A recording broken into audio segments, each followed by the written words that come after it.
एक लड़का राजेश जिसे शहर में नौकरी और एक खूबसूरत फ्लैट मिलता है, लेकिन उसे पता नहीं होता कि वो जिस मकान में आया है वहाँ एक चुड़ैल का साया है जो कि हर उस इंसान को मार देती थी जो उस मकान में रहने आता था।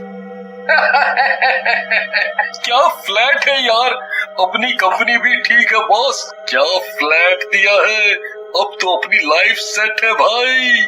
कुछ दिन बीत जाते हैं, राजेश के साथ कुछ नहीं होता। एक दिन राजेश बाथरूम में नहा रहा होता है और चुड़ैल उसके पीछे आकर खड़ी हो जाती है।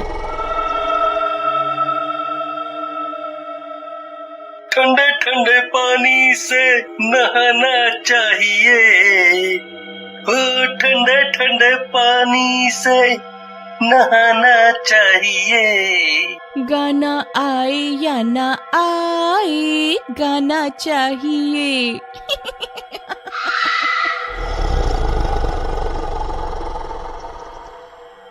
यार मेरे क्या कान बज रहे हैं क्या, गाने की आवाज कैसी।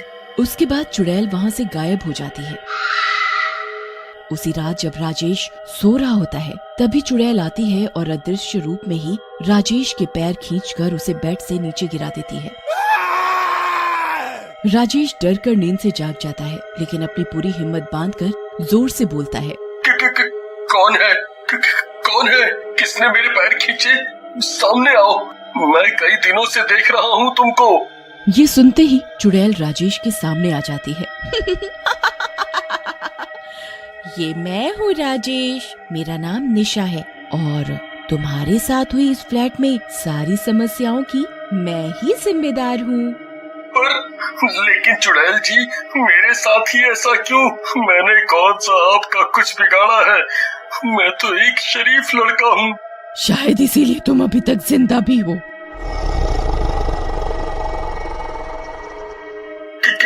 क्या मैं एक बात आपसे पूछ सकता हूँ कि आपकी इस हालत का जिम्मेदार कौन है?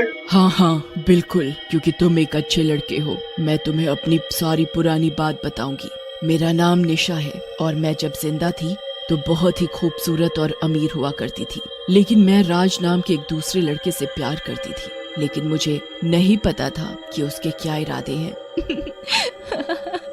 राज, तुम मुझे कितना प्यार करते हो? जान, तुम्हें पता है, अपनी जान से भी ज्यादा। निशा और राज बात कर ही रहे होते हैं कि तभी राज का दोस्त शामू वहाँ आ जाता है। राज निशा को वहाँ से जाने के लिए बोलता है और निशा वहाँ से चली जाती है। हाँ भाई कंगले, ये कौन सी बहुत अमीर लग रही है देखने में तो ये लड़की। हाँ यार, रहती है हमारे मोहल्ले में, पागल है तेरे भाई के प्यार में। तुझे तो पता है तेरे भाई को आता है बेवकूफ बनाना, बस थोड़ा पैसा बना लूं इससे, फिर छोड़ दूंगा इसे। यार जब तू इससे खेल रहा है तो थोड़ा मौका हमें भी दिला दे, मैं भी थोड़ा खेल लूं। वैसे भी इस गंदे चेहरे से कोई लड़की पटने वाली है नहीं। चल बेटे, कल तेरा भी उद्धार करवाता हूँ। उसके बाद राज और शामू वहाँ से चले जाते हैं और योजना के अनुसार राज निशा को एक फ्लैट में बुलाता है। वहाँ उसका दोस्त शामू पहले से ही मौजूद रहता है और एक दूसरे कमरे में छुपकर बैठा होता है। राज, तुमने मुझे यहाँ क्यों बुलाया, क्या हुआ? कुछ नहीं। राज और निशा बैठे होते हैं कि तभी वहाँ शामू आ जाता है। राज, ये यहाँ क्या कर रहा है? और तुम्हें पता है ना कि मुझे तुम्हारे गंदे दोस्त बिल्कुल नहीं पसंद। लेकिन तुम तो मुझे बहुत ज्यादा पसंद हो रानी। उसके बाद शामू निशा के साथ बुरा व्यवहार करता है। निशा राज को मदद के लिए बुलाती रहती है, लेकिन राज उसकी एक नहीं सुनता। राज, तुम प्यार के नाम पर कलंक हो। तुम और तुम्हारे दोस्त ने मेरे साथ गलत काम किया, लेकिन मैं चुप रहने वालों में से नहीं हूँ। मैं तुम सबको सजा दिलाऊंगी। मैं अभी पुलिस के पास जा रही हूँ। अरे अरे शामू, रोक यार इसे, ये तो पुलिस के पास जा रही है, ये तो हमें जेल करवा देगी। तू डरता बहुत है यार, कुछ नहीं होगा यार, रुक, मैं इसे बताता हूँ। ज्यादा झांसी की रानी बन रही है। इसके बाद शामू और राज निशा को फ्लैट से नीचे फेंक कर मार देते हैं। तो राजेश, ये थी मेरी सारी कहानी। अब तुम ही बताओ मैं कहाँ गलत हूँ। मैं जब तक उन दोनों को उनके अंजाम तक ना पहुँचा दूं, मैं ऐसे ही भटकती रहूंगी। ओह, तुम्हारी कहानी सुनकर तो आंखों में आंसू आ गए, लेकिन मैं उन दुष्टों को उनके अंजाम तक पहुंचाने में तुम्हारी मदद जरूर करूंगा। लेकिन तुम्हें एक वादा करना होगा कि आगे से तुम किसी भी दूसरे मासूम को परेशान नहीं करोगी और जैसा मैं कहूँगा वैसा ही करोगी। मैं वादा करती हूँ, जैसा तुम कहोगे मैं वैसा ही करूँगी।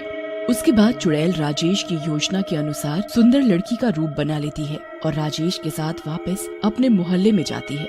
उसे राज और शामू दिख जाते हैं। राज निशा की ओर देखता है। अरे वाह शामू, क्या सुंदर लड़की है यार।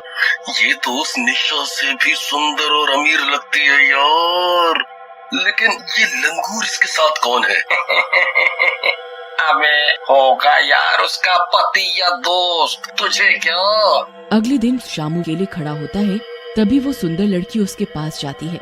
जी, मेरा नाम निशा है और मैं इस मोहल्ले में नई आई हूँ। निशा? क्यों, आप पहले से जानते हो क्या इस नाम वाली लड़की को? जी नहीं, वैसे आप काफी सुंदर हैं। आपको जब भी मेरी मदद की जरूरत हो मुझे बोल देना। थैंक्स, बस कुछ नहीं, आज हमने रात को डिनर रखा है, आप बस आ जाना और थोड़ी हेल्प भी करा देना। क्यों नहीं, जैसा आप चाहो। रात को शानू तैयार होकर निशा के घर पहुंच जाता है। निशा दरवाजा खोलती है। आओ शामू, अंदर आओ। अरे आप मेरा नाम कैसे जानते हो? नाम? मैं तो तुम्हारे बारे में सब कुछ जानता हूँ कि तुमने कैसे निशा को मारा था। क्या बकवास कर रहे हो? मैं घर जा रहा हूँ, नहीं करना डिनर विनर मुझे। लेकिन निशा तब तक अपने चुड़ैल वाले रूप में आ जाती है। तुझे डिनर नहीं करना तो क्या, लेकिन मुझे तो डिनर में तेरा खून पीना है। ऐसा कहकर निशा शामू को गर्दन से पकड़कर उठा लेती है और सामने की दीवार पर एक कील पर उसका सिर मारती है। शामू के सिर से खून निकलने लगता है और वह मर जाता है। फिर अगले दिन राज अकेला खड़ा होता है कि तभी निशा उसके पास जाती है। राज, मेरे पति बहुत गंदे हैं। मुझे बिल्कुल प्यार नहीं करते, वो काफी शराब पीते हैं। तुम काफी शरीफ लड़के लग रहे हो, मेरी मदद करो प्लीज। अरे वाह राज, तेरी भी क्या किस्मत है। सारी खूबसूरत लड़कियां तेरे पास ही आती हैं घूम फिर कर। इतना खुशकिस्मत तो सलमान खान भी नहीं है। ठीक है जी, मैं आपके पति को समझाऊंगा। वैसे क्या नाम है आपका? जी, निशा। निशा? जी हाँ, वैसे क्या बात है, आप तो ऐसे चौंक रहे हैं जैसे आप कई निशा नाम की लड़की को जानते हैं। वैसे ये कार्ड ले लो, मैं यहीं पर रहती हूँ, आप रात में घर आ जाना प्लीज। राज कार्ड ले लेता है। उस कार्ड में उसी फ्लैट का पता होता है जहाँ राजेश रहता है और निशा को जहाँ से राज और शामू ने धक्का दिया होता है। जी नहीं, ऐसी कोई बात नहीं। अरे ये क्या? अरे क्या हुआ, आप तो ऐसे चौंक रहे हैं जैसे इस पते को आप पहले से जानते हैं। अरे ऐसी कोई बात नहीं है, मैं आ जाऊंगा। राज शाम को उसी फ्लैट में आ जाता है। इस बार राजेश दरवाजा खोलता है। कौन हो भाई तुम? शक्ल से तो बीड़ी के कारखाने के मजदूर लगते हो। क्या काम है? पहले तो तमीज से बोलिए। मेरा नाम राज है और मैं निशा का दोस्त हूँ। निशा के दोस्त हो? अच्छा तो आओ मिल लो निशा से। अंदर चुड़ैल आधा निशा का रूप और आधा चुड़ैल का रूप बनाकर बैठी होती है। राज बहुत डर जाता है। तुम निशा, तुम जिंदा कैसे हो गई? और ये सब क्या है? हमने तो तुम्हें मार दिया था। मैं जिंदा नहीं, चुड़ैल बनकर भटक रही हूँ तुम्हारी वजह से।